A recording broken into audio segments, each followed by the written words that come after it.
Amém. Vamos lá, ore pela sua irmã. Pode, fica à vontade. Amém. Senhor, em nome de Jesus, nós queremos te agradecer pela oportunidade de estarmos falando com o Senhor. Muito obrigado por estarmos na sua casa. Que nessa noite o Senhor possa renovar nossas forças, renovar nossa mente, que possamos estar atentos a ouvir a Tua palavra, que o nosso coração esteja aberto para ouvir a Tua voz, Senhor. Toma cada irmão que entrou por essas portas nas Suas mãos. Vamos sair daqui transformados pelo Teu Espírito Santo, em nome de Jesus. Amém. Graças a Deus. Boa noite, igreja, graça e paz. Por enquanto tá. Então, irmãos, toda vez que eu vou pregar tem uma historinha. Hoje eu não vou contar ela não, mas eu cheguei aqui para personar vocês. Eu passo muito mal com calor. A Elaine me socorreu no retiro, a Elaine sabe como é que é. Mas eu já avisei o meu sacerdote do lar, não o sacerdote da igreja. Qualquer coisa ele me socorre. Amém, queridos? Não sei nem se me levanta, mas me segurar, me segura. Eu casei e me levantava, agora não levanta não. Vamos lá. 2 Samuel, capítulo 6. 2 Samuel 6. Nós vamos ler do verso 1 ao 3, mas vamos passear pelo texto. Na verdade, ele vai até o 23. A minha está um pouquinho diferente, mas não tem problema não. O contexto é o mesmo. 2 Samuel 6. Eu falei 2 Samuel 6, a partir do verso 1. E a palavra do Senhor nos diz assim: E tornou Davi a juntar todos os escolhidos de Israel em número de 30.000. E tinha-se Davi, e levantou-se Davi, e partiu com todo o povo que tinha consigo a Baalá de Judá, para levarem dali para cima a arca de Deus, sobre a qual se invoca o nome do Senhor dos Exércitos, que se assenta entre os querubins. E puseram a arca de Deus em um carro novo, e a levaram da casa de Abinadab, que está em Gebá, e Uzai e Aiô, filhos de Abinadab, guiavam o carro novo. Amém, irmãos? Podem sentar, os irmãos que estão de pé. Irmãos, é um texto aparentemente conhecido, mas eu vou relembrar algumas coisas para os irmãos. O texto, ele fala da arca da aliança, ou da arca do Senhor. Alguém lembra o que era essa arca? Essa arca foi algo que surgiu lá na época de Moisés, que foi colocado no tabernáculo, e dentro desta arca tinham coisas específicas que Deus tinha mandado colocar, que eram as tábuas da lei, o maná e a vara de Arão. E a arca da aliança, apesar de ser um objeto, ela era muito importante para o povo de Israel, porque aquilo era um simbolismo da presença de Deus naquele lugar. E a gente precisa lembrar que o povo de Israel, eles foram hebreus do Egito, e saíram de lá com uma mente muito idólatra. Então existem algumas coisas no tabernáculo que às vezes são estranhas para nós, porque nós não temos a mente de Deus, mas nós entendemos que tudo que era feito ali era necessário para o povo. Algumas coisas para o povo precisavam ser materializadas. E a situação da arca era bem isso. A arca era algo material, mas toda vez que o povo olhava para ela, eles sabiam, a presença de Deus está aqui. Eles olhavam para a arca, eles faziam petições, porque eles entendiam que ali era a presença de Deus. Glória a Deus, Jesus morreu na cruz e nós não precisamos mais disso, amém? A gente vê essas coisas muito em Rios, porque Rios é assim: se você assistir um tema, aquele tema vai te perseguir pelo resto dos seus dias. Pois é. E aí, se você assistir um tema dessas coisas estranhas que acontecem no meio evangélico, aquilo vai te perseguir. Só que a gente hoje não precisa materializar a fé, porque Jesus já rasgou o véu do templo. Então nós temos acesso direto ao Pai. Mas nós precisamos entender que naquele contexto, isso é importante. E qual é a história dessa arca? A arca de Deus, a arca da aliança, estava ali. Na época, lá no 1 Samuel, quando a gente está ainda com Eli, que era sacerdote. E Deus fala com Samuel que o povo ia perder a guerra para os filisteus. Eles perderam a guerra para os filisteus. E os filisteus levaram a arca para a Filístia. Mas lá houve uma série de problemas que lá em 1 Samuel vocês encontram, depois vocês leem lá, para vocês entenderem. Então eles entenderam que não dava para ficar com aquela arca lá. Inclusive o Deus deles lá, Dagon, aparece caído, prostrado, diante da arca. Então eles falaram, não está acabando com o nosso Deus, vamos levar o Deus desse povo embora daqui. Mesmo o Deus deles caído lá, eles não conseguiram servir ao Deus de Israel. Eles preferiram devolver a arca. E essa arca foi parar na casa desse levita aqui, ó, Abinadab. E ela ficou lá por 70 anos. Então era uma arca, era um ambiente, era uma casa, onde eles acordavam, a arca estava lá. Eles iam almoçar, a arca estava lá. Eles iam jantar, eles iam dormir, a arca estava lá. Qual foi a dinâmica para essa arca entrar lá? Eu não sei, mas eu sei que ela ficou lá 70 anos. Os filhos de Abinadab, os filhos de Eleazar, eles cresceram nesse ambiente, onde na casa dele tinha a Arca da Aliança. Só que nem sempre aquilo que é muito fácil aos nossos olhos é uma bênção nas nossas vidas. Porque a Bíblia não diz mais nada sobre o período que a arca ficou lá, só diz que ficou lá. A Bíblia não conta um milagre, a Bíblia não conta uma maravilha, não conta absolutamente nada. Então a gente entende que esse período que a arca ficou lá, ficou algo bem religioso, bem natural, bem comum. A arca, que era algo que era a presença de Deus, se torna uma coisa muito comum. E nessa história toda, até o verso 23, nós vemos 4 personagens importantes. E a gente vai entender, através do posicionamento das ações desses personagens, qual é o nosso posicionamento. E entendam, irmãos, quando a gente prega, a palavra já ministrou no pregador. Então, o que eu vou dizer para os irmãos aqui, Deus já ministrou e já colocou as coisas em ordem também na minha vida. Então, a gente prega, mas vai lá e volta aqui. Desses 4 personagens, nós vamos ver 2 pessoas que tiveram um posicionamento correto diante de Deus, foram abençoados por isso. E vamos ver 2 pessoas que não tiveram esse posicionamento correto. A primeira situação é de Uzá, o rapaz, aonde, na casa dele, tinha a Arca da Aliança. Existe um determinado momento que Davi já era rei sobre todo Israel. E Davi decide trazer a arca de volta. Porque ele entendia a importância da presença de Deus. Irmãos, Davi teve muitas falhas. E a Bíblia não esconde. A Bíblia mostra que Davi, apesar de ser um homem segundo o coração de Deus, ele era um homem que tinha falhas. Mas o que a gente observa na palavra de Deus é que ele não repetia pecado. Já observaram isso? As coisas grotescas que Davi fez, a Bíblia cita uma vez só. Porque o arrependimento dele era tamanho que o maior prazer dele era para a presença do Senhor. Então ele foi atrás dessa arca. Mas essa arca, se a gente for lá em Êxodo, tinha uma maneira de ser carregada. Tinha uma forma de ser feita. Mas o que eles fizeram? A Bíblia diz que eles pegaram carros novos, um carro novo, de bois, e colocou a arca em cima. E o período, um bom período do trajeto, foi muita festa.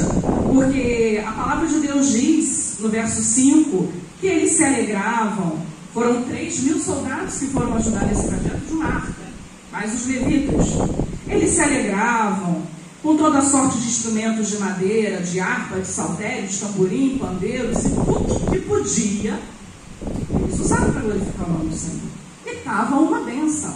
Estamos levando a arca de volta. A presença de Deus vai voltar com a gente para Jerusalém. Só que no meio do caminho, o boi balançou lá, perdeu o equilíbrio um pouquinho. A arca ameaçou cair. O que Uzá faz? Ele vai lá para ajudar, porque ele tinha boa intenção. E a gente sabe um lugar onde é cheio de boa intenção, né? Todo mundo conhece esse ditado, né? Que o inferno está assim, ó, de gente com boa intenção. E ele, com muita boa intenção, foi lá e tocou na arca. Só que na hora que ele toca na arca, ele morre. Ele é fuzilado, fulminado. Fuzilado nem pode falar mais. E aí a gente pensa, mas por que Deus fez isso? Ele só queria ajudar. Acontece, irmãos, que tudo errado desde o início. Uzá tinha a arca da aliança dentro da casa dele. Tinha a presença de Deus dentro da casa dele. E ele, em momento nenhum, usufruiu disso. Aquilo se tornou algo comum. E nós temos que tomar muito cuidado com isso, para que a presença de Deus, para que o reino de Deus não se torne algo natural nas nossas vidas. E a gente faça de qualquer jeito. O Silvio deu um testemunho aqui sobre a prioridade de estar na igreja no dia de culto. Isso é algo que quem define somos nós.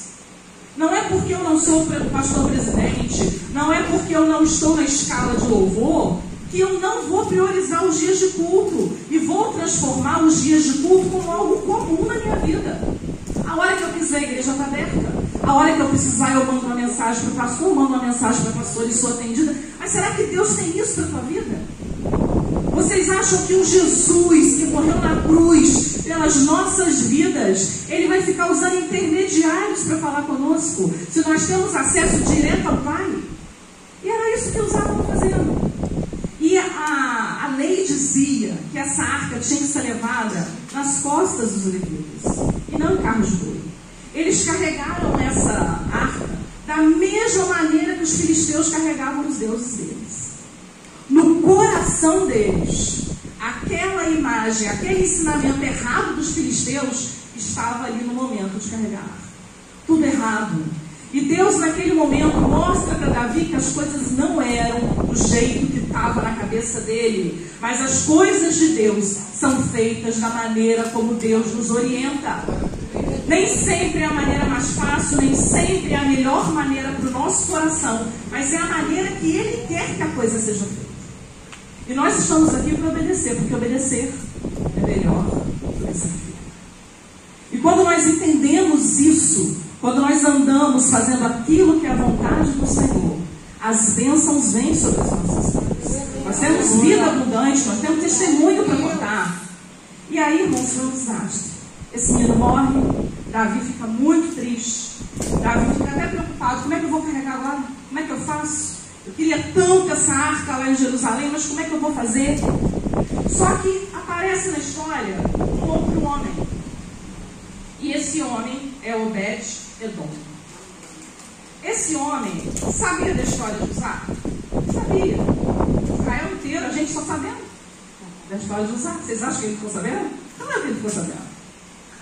E aí, assim que eles fizeram, vamos largar na casa dele. Ver se a casa mais perto por ali. Não vão carregar muito mais não, porque vai lá, quantos mais vão morrer. Largaram na casa desse homem, Obed-Edom. Obed-Edom não era levita, ele era de Gade. Mas a palavra de Deus diz que Obed-Edom foi abençoado. Só que a arca não ficou lá 70 anos, não, irmãos. A arca ficou lá meses. A palavra de Deus diz lá no verso 11: e ficou a arca do Senhor em casa de Obed-Edom, geteu, 3 meses. E abençoou o Senhor a Obed-Edom e toda a sua casa. Então avisaram Davi, dizendo: abençoou o Senhor a casa de Obed-Edom e tudo quanto tem por amor da arca de Deus. Foi, pois, Davi, trouxe a arca de Deus para cima da casa de Obed-Edom, a cidade de Davi, com alegria. Então ele entendeu, tem alguma maneira certa de fazer isso, para eu poder ser abençoado. A Bíblia não relata o que aconteceu na casa de Obed-Edom, mas a Bíblia deixa claro que na casa de um levita, ela ficou 70 anos e nada aconteceu. E um dos filhos foi morto porque não teve nenhum tipo de posicionamento diante de Deus. Não teve temor, não teve tremor diante de Deus. Mas na casa de um homem não levita, que teve o coração dele aberto, porque ele não abriu só a casa, irmãos, ele abriu o coração dele. Ele falou: a minha casa, o que precisar, eu quero a presença de Deus aqui dentro. A motivação do coração daquele homem trouxe bênçãos para aquela casa. E como tem sido a nossa motivação, irmãos? O que nós estamos dispostos a largar para que a presença de Deus faça parte da nossa vida, faça parte da nossa casa, da nossa família, do nosso trabalho, por onde nós estamos? O que nós estamos fazendo? Quem será que teve que desocupar o quarto na casa de Obed-Edom? Ó, acabou seu quarto. Aqui é o lugar da arca. Quem será que teve que abrir mão disso? Quem será que cuidava, que limpava, que zelava? Porque este homem teve temor e teve tremor. Irmãos, algo que me preocupa muito nos dias atuais, e E eu sinto informar para os irmãos, eu não sou uma pregadora assim, de pregar que vocês vão ganhar chave, que vocês vão ganhar carro. A maioria das vezes, as pregações são doutrinárias. Sinto te informar, pastor. Não sei. Lá você vai sair daqui e vai receber uma bênção. Nós já somos abençoados, amém? Então, esse Obed-edom na casa dele, essa bênção toda da arca lá, o que nós observamos ali é quanto que tudo que ele fazia e que ele fez naquele momento foi direcionado pelo Senhor. Que a casa dele foi abençoada. Então Davi vai lá, vai buscá-lo e vai buscar a arca da aliança, só que agora ele faz da forma certa. Mas o que eu estava falando, irmãos, o que me assusta muito no evangelho hoje é a falta de temor e a falta de tremor.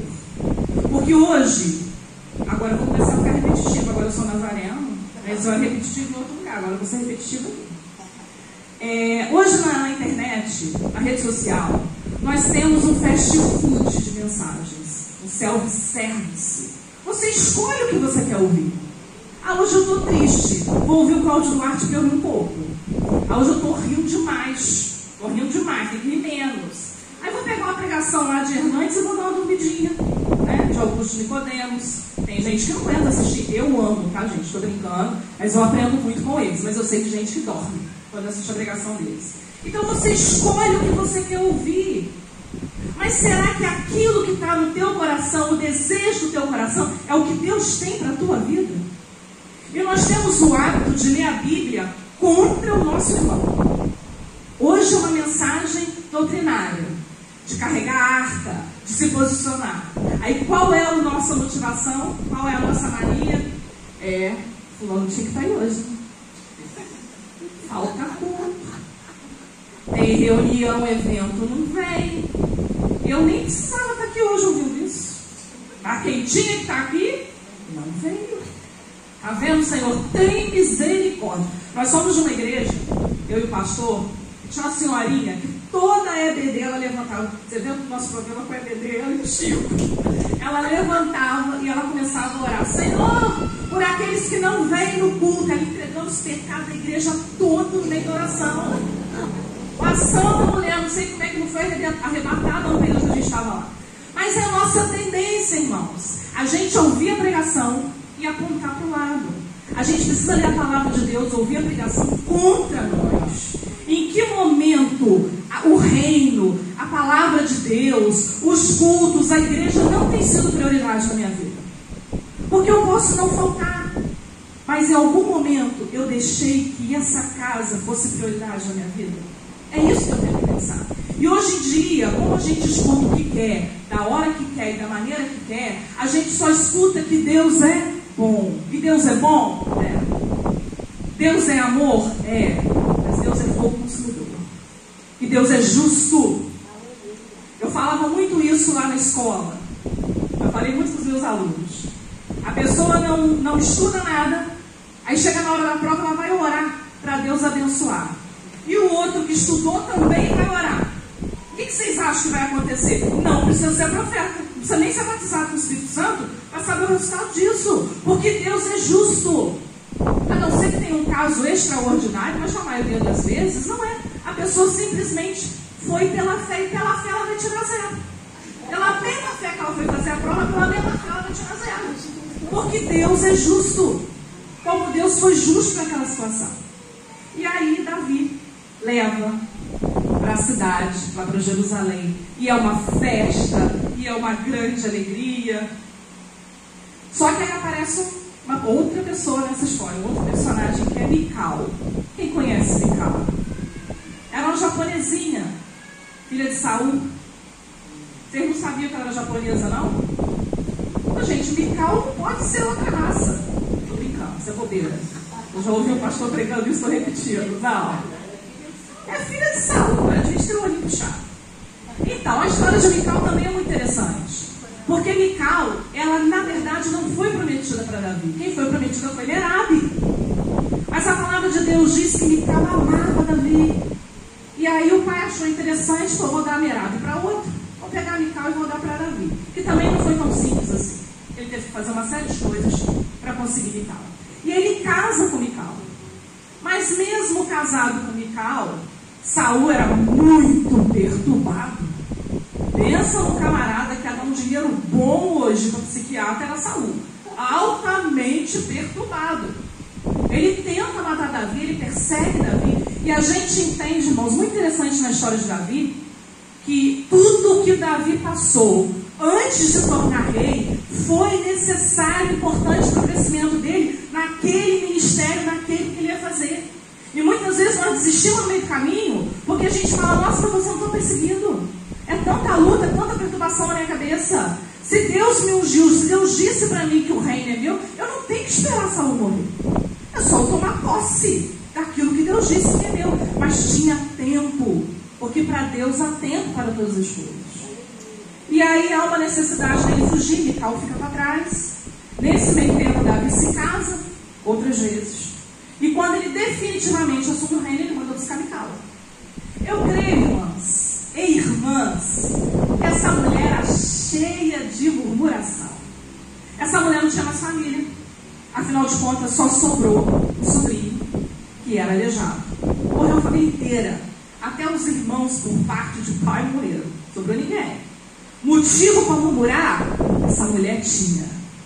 Ela chegou no lugar onde ela deveria ser rainha, porque ela foi a primeira esposa de Davi. Mas quando ela chega lá, já tinha Abigail, já tinha outras mulheres lá. E aí, ela perdeu o posto de primeira esposa. Ela tinha todos os motivos para murmurar. Mas se ela tivesse apenas a informação e a motivação que a presença da arca simbolizava a presença de Deus, e que na presença de Deus todas as minhas dores podem ser curadas, ela tinha se posicionado diferente. Porque independente dos problemas que tinha, era a esposa do rei. Ela podia glorificar a Deus por ter sobrevivido de uma família inteira que se perdeu, ter glorificado a Deus que o sobrinho dela foi aleijado, e ela tinha saúde. Mas não, essa mulher só focou no problema. Ela só focou na luta. E quando Davi vem saltitante, pulando, glorificando, dançando, cantando a Deus, que o coração de Davi era assim. Era o coração de um adorador. Ela olha com desprezo. Ela chama a atenção dele. Ela fala, que vergonha, hein, Davi? Você, um rei, se pondo a um papel desse. Esse é o posicionamento de Mical. Só que Davi dá uma palavrinha para ela que ela podia ter dormido sem essa. Lá no verso 20 diz assim: e voltando Davi para abençoar sua casa, Mical, filha de Saul, saiu encontrar-se com Davi e disse: quão honrado foi o rei de Israel, descobrindo-se hoje aos olhos das servas de seus servos, como um sem vergonha que descobre qualquer dos vadios. Disse, porém, Davi a Mical: perante o Senhor que me escolheu a mim antes do teu pai. O Senhor não escolheu teu pai, o Senhor escolheu a mim. Então é diante dele, não é diante de você, não é diante do povo, não é diante dos levitas, é diante do Deus que me escolheu e não escolheu seu pai. E toda a sua casa, que a casa dela toda estava perdida, mandando-me que fosse chefe sobre o povo dele, o povo do Senhor, sobre Israel, perante o Senhor que me tenho alegrado. E ainda mais do que isto, me envelhecerei e me humilharei aos meus olhos e das servas a quem falaste, delas serei honrado. E aí a história de Mical termina nesse verso 23. E Mical, filha de Saul, não teve filhos até o dia da sua morte. Ela não gerou, irmãos. Murmuração quebra geração. Toda vez que nós murmuramos, toda vez que eu trabalho para o reino, toda vez que nós somos requisitados para fazer alguma coisa para o Senhor, e aquilo é um peso para nós, nós não geramos. Não tem como gerar vida no meio de murmuração. Essa mulher deixou de gerar, essa mulher deixou de ter um filho que talvez fosse o herdeiro do trono, na sequência de Davi, porque ela murmurou, ela desprezou a presença de Deus. Ela desprezou o que Deus tinha feito. O Senhor tinha preservado a vida dela, ela desprezou tudo isso. E quantas vezes nós não fazemos as mesmas coisas que Mical? Outra coisa também que me chama muita atenção, a gente ouviu isso lá na Rede Espírita, espírito de Mical, já ouviu isso? Às vezes tem aquele irmão louvando, pulando. Outro dia, não sei se foi na EBD, não me lembro, que a Lívia de Três Rios, ela falou que o pessoal bater palma, o pessoal dançar, se mexe, gente. E às vezes a pessoa fica ali, ah não, né? Tá na igreja. Deixa eu gritar quando meu time fizer um gol. Deixa eu fazer um escândalo na internet quando meu time fizer um gol, né? Ou então quando eu assistir aquele filme que mexe muito com a minha emoção, eu vou chorar, eu vou me debulhar. Na igreja não. Irmão, você está na casa do teu pai. Se na casa do teu pai você não tem liberdade, você vai ter liberdade aonde? Olha, eu vim de um ambiente religioso, que eu fiquei lá décadas, 2 décadas, quase 3 décadas. A gente assistia culto sentado imóvel. Se você se mexesse, você era chamado a atenção. Eu nunca pude curtir um louvor, porque era tudo muito sistematizado. Não era um ambiente de louvor a Deus, era de louvor à instituição. E hoje, devido às minhas comorbidades, nem sempre eu consigo assistir um louvor em pé. Às vezes eu preciso sentar por causa das minhas dores. Mas toda vez que eu fico sentada, eu fico muito aborrecida. Porque hoje eu quero me expressar diante do meu Deus. Eu quero glorificar a Deus por tudo que Ele fez na minha vida. Até por me permitir hoje estar aqui, num ambiente que eu tenho liberdade de adoração. Num ambiente que eu estou pregando, se eu quiser ajoelhar, eu não vou ajoelhar porque eu não vou levantar. Mas se eu quiser ajoelhar, eu ajoelho. Se eu quiser pular, também eu pulo. Mas eu pulo. Eu tenho liberdade, eu estou na casa do meu Pai. Irmãos, não abram mão disso. Eu preguei ano passado na Reforma Protestante, eu estava operada. Preguei toda amarradinha. Eu contei uma experiência lá, eu vou repetir para os irmãos. Estou olhando a hora, né? A gente vai pegando o marido para chupar. Eu estava operada, eu não podia mexer os braços, mas eu mexia as pernas. Sentada, bati o pé e tal. E nós fomos num culto de crianças, lá em Três Rios, um pastor amigo nosso. E tinha uma senhora sentada do meu lado, que mexia os braços. Eu não podia mexer os braços. Mas ela estava com o oxigênio. Aquele... Não é balão, tem outro nome aquilo. Cilindro de oxigênio. E ela emocionada, e ela levantava... Ela não podia cantar. Eu podia cantar. Mas eu não podia levantar a mão. E ela não podia levantar a mão. Aí eu pensei e falei, nossa, a Marlon está dando uma. Mas fiquei quieta. Mas qual é o nosso hábito? É bater o olho e escanear. Eu conheço a pastora Angelina da primeira vez, eu vou escanear e já falo, é assim, sabe? Foi o que eu fiz. Eu escaneei ela.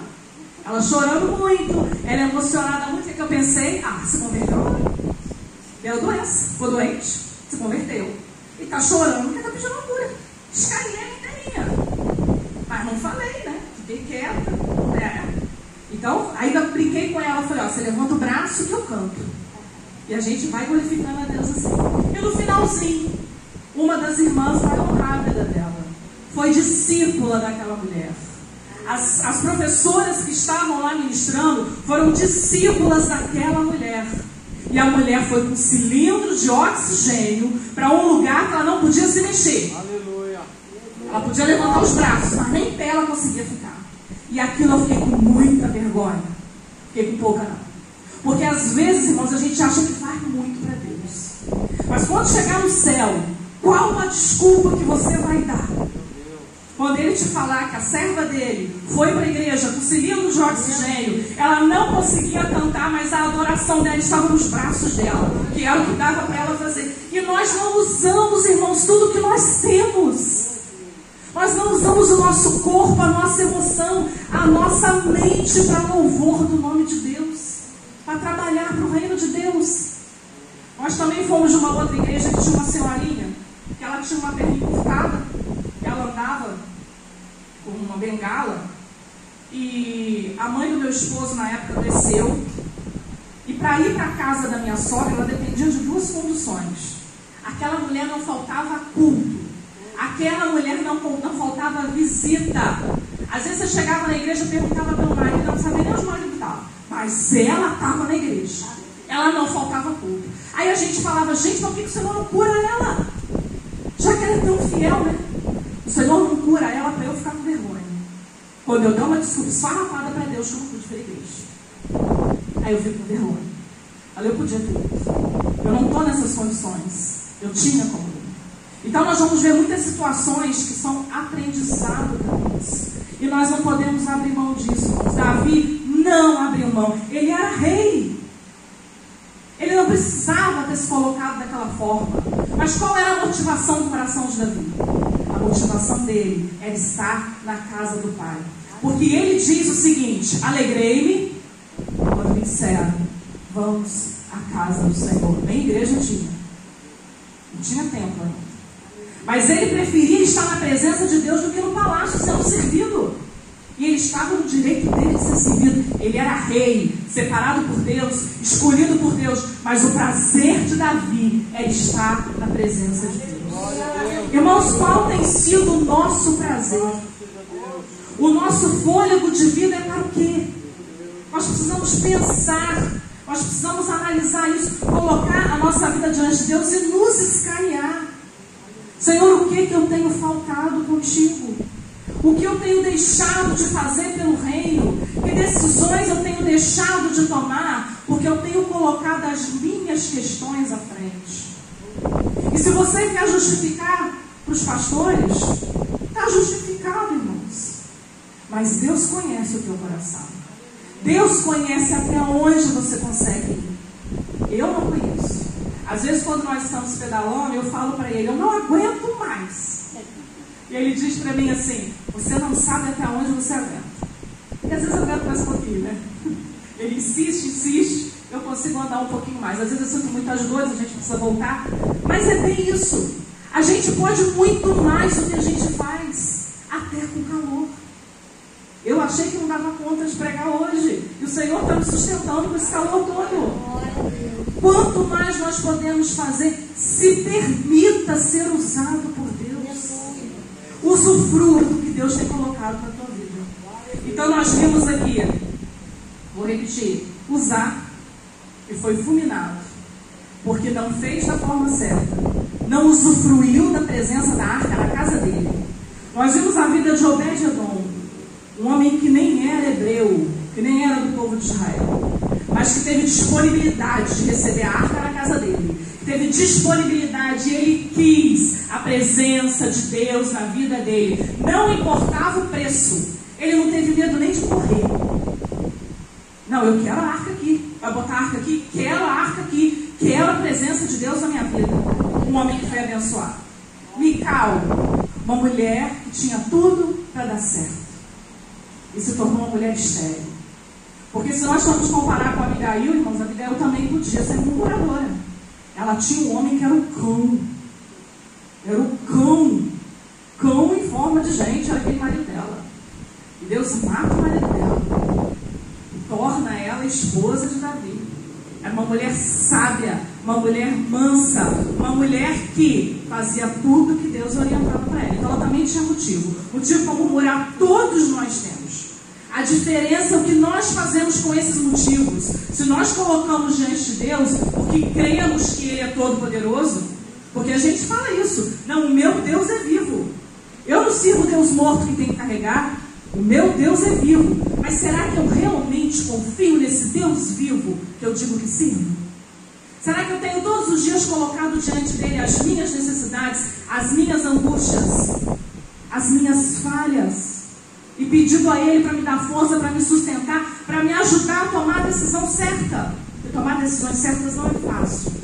Mas se nós temos a segurança desse Deus que está conosco, nós tomamos. Mical tomou a decisão errada. E ela não gerou. E por fim nós vemos Davi, o aprovado.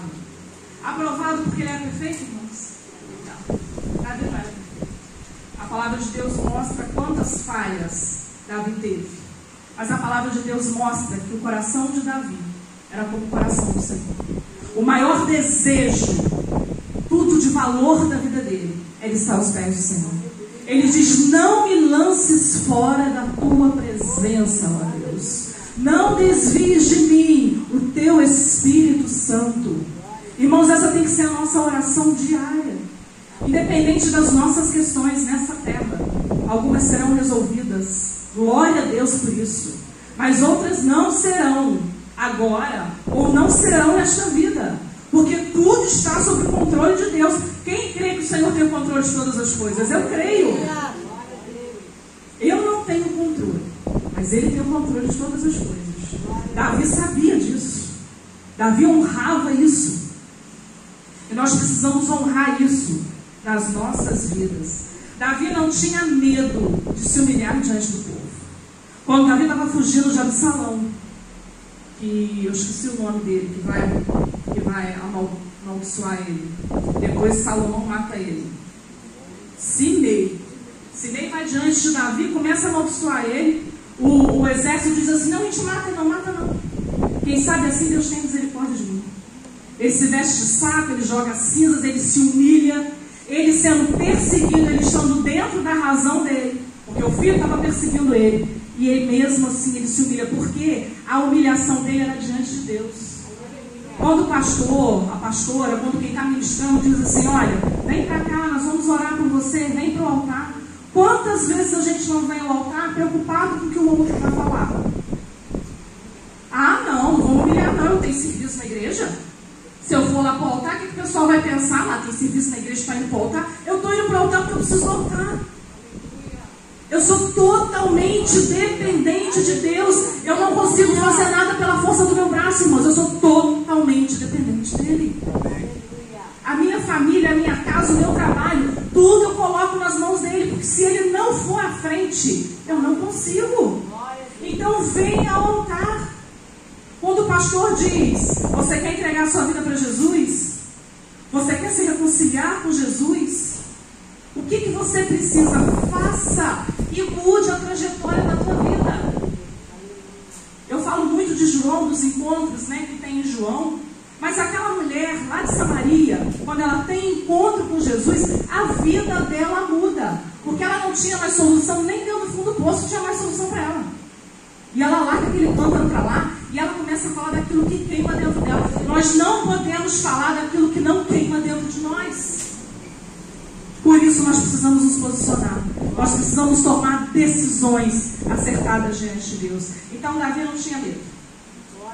Ele não estava preocupado com o que as pessoas iam falar dele. E outra coisa interessante, irmãos, para encerrar. Davi foi aprovado, mas Davi honrava o que é importante para ele. Se algo não foi importante na tua vida, você não honra. Se uma pessoa não tem importância na tua vida, você vai sempre dar desculpa que está sem tempo. Mas quando alguém é importante para você, você arruma tempo. Ah, eu não posso ir na igreja hoje porque eu tenho compromisso. Mas para o seu compromisso, você voltou à igreja para ir. Quando o pastor fala também sobre ofertas e dízimos, ele diz que quando você não oferta na igreja, não dizima na igreja, você dizima em outro lugar. Por quê? É prioridade. É o que é importante. A gente honra o que é importante. O que é importante na tua vida? O que é mais importante na tua vida? Olha, eu amo meu marido, eu amo meus filhos, amo minha mãe, mas o Senhor é mais importante na minha vida. Nada do que eu tenho eu teria se não fosse o Senhor na minha vida. Se não fosse aquele dia que o Senhor direcionou para mim e falou: Andréia, vem para cá. Eu quero você na minha presença. Eu tenho algo para você fazer. Alguém que as pessoas podiam olhar e desacreditar. Quem é ela? É só mais uma alta aí no meio do povo. Mas não foi assim que Deus me viu. Deus olhou para mim e viu que eu podia fazer algo pelo reino. Pela misericórdia, pela graça dEle. Deus tem olhado para você, Ele tem falado com você. Você pode fazer mais pelo reino. Você está sendo chamado, você é privilegiado. Ele foi lá onde você estava e te resgatou. Ele foi lá e te trouxe para a presença dEle. Não abra mão disso, irmãos. Valorize o que Deus tem feito na tua vida. E eu não vou agradecer a oportunidade, porque agora eu já sou nazareno. Aleluia!